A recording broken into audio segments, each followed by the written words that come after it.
keydku faa'iido fara badan ayuu leeyahay, lamana soo koobi karo faa'iidooyinka uu leeyahay. Wuxuu faa'iido u leeyahay shakhsiyadda qofka lacagta keysanaysa, wuxuu faa'iido u leeyahay familiga ama qoyska qofkaasi maaragtay biilaayo ama qofkaasi mas-uul ka yahay. dhinaca shakhsiyan faa'iiday leedahay, dhinaca qoyska ama usrada faa'iiday leedahay. sidoo kale keydka wuxuu faa'iido u leeyahay dhaqaalaha guud ee wadanka. mar walba wadanka keydkiisa uu badan yahay, waa wadan sameynayo maalgashigaasna wuxuu kordhinayaa dhaqaalaha wadanka. marka waxaa lagu gubaabinaya wadamada faqiirka ama duwal caalam athalith waxa ay dhahaan, wadamada dunida saddexaad inta badan waxaa lagu gubaabinaya inay keyd samaystaan. wadamada horumarayna keyd wayba samaystaan, waxyaabaha ugu muhiimsan ay kamid yihiin dhaqaalahooda. sababto ah keyd markaad sameyso maalgashiyaa sameyn kartaa, maalgashi markaad sameysana dhaqaalaha wuu kordhaya, wuu kobcaya. marka waxyaabaha asaasiga ah ee wadamada ay ku kobcaan waxaa waaye in keyd la sameysto. hadda jaynaha ama shiinaha markuu soo kobcayay oo heerkan dhaqaalaha hadda uu gaarsiisan yahay uu soo gaarayay markii ugu horeysay oo ay sameynayeen, waxa ugu muhiimsan ay diiradda saarayeen familiyaasha waxay ama qoysaska inay lacag meel dhigtaan, ay keyd samaystaan.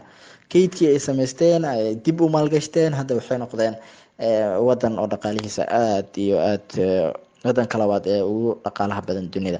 marka haddaan si kooban u sheegno faa'iidada keydka ama meel dhigashada lacagta ay leedahay, kow waxaa waaye in dabooleyso lacagtaas aada keysatay qarashaadka kaaga baxayo duruuf walbo kusoo wajahda. tusaale ahaan waxaa ka cilad ayaa dhici karta oo gurigaaga ah, waxaa ka halaabi karo alaabta guriga ku yaala, waxaa u baahan tahay in alaabtaasi aada hagaajiso, nalkii ayaa kaa jabi karo ama waxyaabaha aada isticmaasho guriga ayaa halaabi karo. waxaad u baahanaysaa in aada hagaajiso, gaarigii aada lahayd ayaa ka halaabi kara. marka qarashaadka kaaga baxay computerka ayaa cilad soo gali karta, mobileka sidaas oo kale. marka qarashaadka kaaga baxay arrimahaasay dhan ayaa ku dabooli karta. faa'iidada kale ee labaad ee keydka uu leeyahay waxaa waaye mustaqbalka ayaa waxaa u sameysanaysaa ta'miin ama insurance. mustaqbalka ayaa wax meel u dhiganaysa. marka qofka ma garan karo mustaqbalka waxa soo wajihi doona, maxaa kusoo wajihi doona, ma xanuunsan doontaa, ma qarashaad ayaa fara badan ayaa ku gali doona. waxyaabahaas dhan ma ogaan karo. saa daraadeed waa in uu meesha dagaala dhici karo, meesha lagu kala qaxi karaa. marka qofka hadduu keyd leeyahay wuu ka baxsan karaa. sidoo kale qarashaadka asaasiga ee daruuriga ee maalinlaha ee kaa baxa ayaa ku dabooli karta lacal haddii shaqadaada aaweyso ama meesha lacagta kasoo gashay aaweyso. tusaale ahaan qoysas fara badan oo soomaaliya ayaa dibadda waxaa looga soo diri jiray dakhli ama mushaar. marka coronavirus markuu dhacay oo kale waxaa laga yaabaa dad fara badan inaysan awood u yeelan in lacagtii ay soo diraan.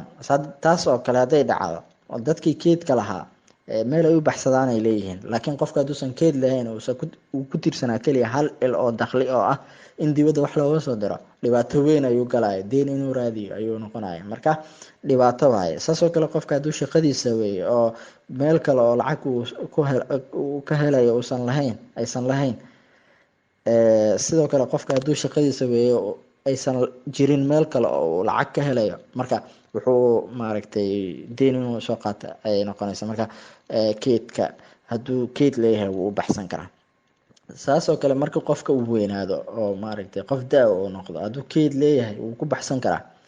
haddii waxyaabaha u baahan tahay sida gaari inaad soo iibsato ama guri qurux badan inaad sameysato ay iibsato, waxyaabahaas dhan waxaa ku baxsan kartaa marka keyd leedahay.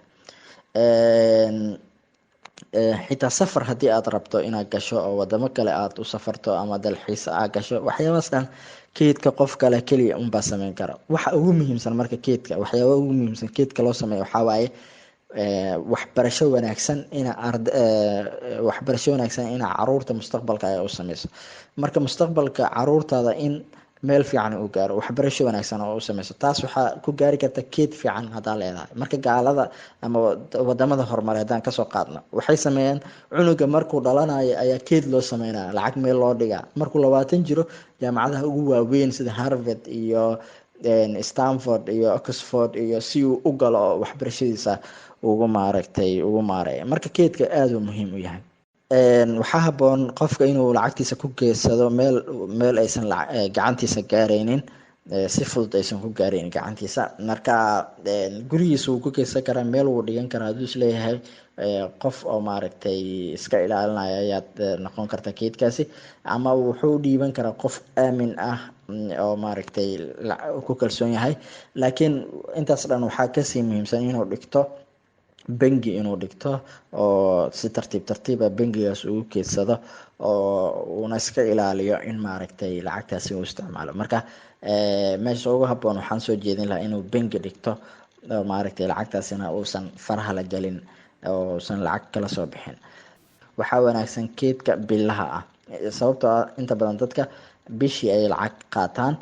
Marka bisha markaa soo qaadato keed 10% haddaa meel dhigato, wuxuu noqonayaa keed aad u wanaagsan.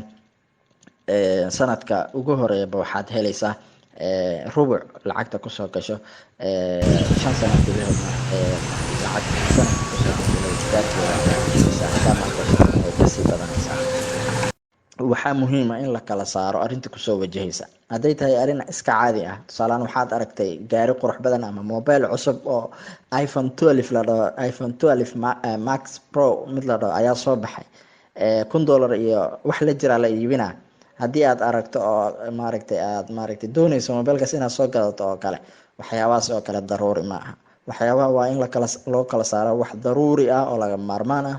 tusaalahaan qof qoyskaaga kamid ah ama shakhsiyadaada ayaa xanuunsatay, isbitaala gashay, qalitaana u baahan tahay ama waxyaabahaas u baahan tahay, taasoo kale waxaa la dhihi karaa waxyaabo daruuri ah oo qasab tahay in lagu bixiyo. laakiin mobile cusub aa soo baxay, kii hore iPhone-kii hore aan iska bedela, waxyaabahaas oo kale looma baahna in lagu bixiyo. marka in la kala qaado waxa lagu bixinayo, haddii daruuri ay yihiin oo laga maarmaan ay yihiin in lagu bixiyo, haddaysan daruuri ahayna in la iska ilaaliyo oo caadadaas la bedelo.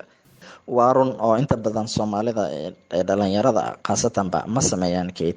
waxaan kula talin lahaa inay samaystaan keyd, sababtoo ah mustaqbalka wuxuu ku xiran yahay keyd. qofka hadduu horumari rabo, hadduu meel gaari rabo, waa inuu lacag meel dhigtaa. waxaana lagu sheegaa dadka naajixiinta ama successful people ah oo guusha gaara dunida ku najaxa, intooda badan waa dadka keydka samaysta.